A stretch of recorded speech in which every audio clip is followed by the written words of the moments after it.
कुंडी एकच आहे. एक असल्याचा आधार सुशील कुमार शिंदे सरकारने घेतला आणि 2004 ला देश काढला मराठा आणि कुंडी एक असल्याला. तो का स्थगित केला याचं उत्तर सरकार देऊ शकत नाही. महाराष्ट्रातले 4 दिवसात गुन्हे मागे घेऊन म्हणणारे ते वर्षभरांची घेतले नाहीये. मराठ्यांनी लोक मागितलं नाही, एसीबीसी आरक्षण मागितलं नाही, तरी सरकारने एसीबीसी दिलं आणि एसीबीसी आरक्षण मराठ्यांचं रद्द केलं. सरकार नेमकी भूमिका पार पाडताय त्यांची. तुम्ही मराठ्यांच्या विरोधातले कामं का करताय? मराठ्यांच्या मागताय ते तुम्ही देत नाही आणि जे मागत नाहीत ते दिलं जाते. आमची चूक तरी काय नेमकं सांगा.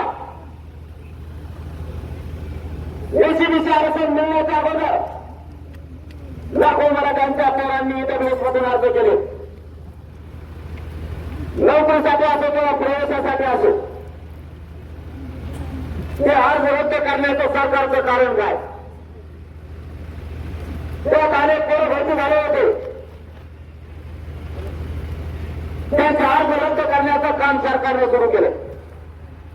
मराठ्यांनी जरा जागेवर विचार करायचा प्रयत्न करा. नुसतं पळून चालणार नाहीये. आपल्याला सरकारकडे बारकाईने लक्ष ठेवावं लागणार आहे. नेमकं चाललंय तरी काय? ईडब्ल्यूएस रद्द केलं, एसीबीसी दिलं.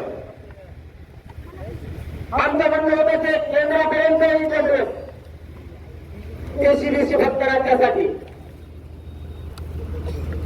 आमच्या पोरांना सुद्धा केंद्रात नोकऱ्या करायच्या, राज्यात पण जायच्या.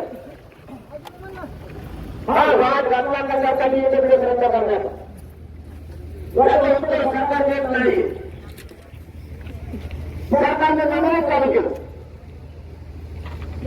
हे आमदार वाकर, तो मंत्री आमच्या विरोधात वाकर, तो खासदार मला त्यांच्या विरोधात वाकर आणि प्रश्न विचारतात. आमच्या त्याला बोलू नका. तुमचा दबाव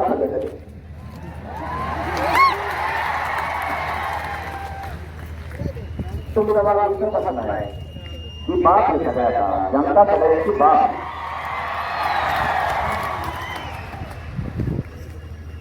पण आपल्याला नेत्याला बाप कसं मला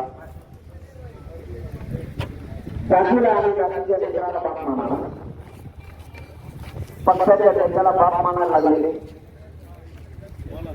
मग लोक लागले मागे.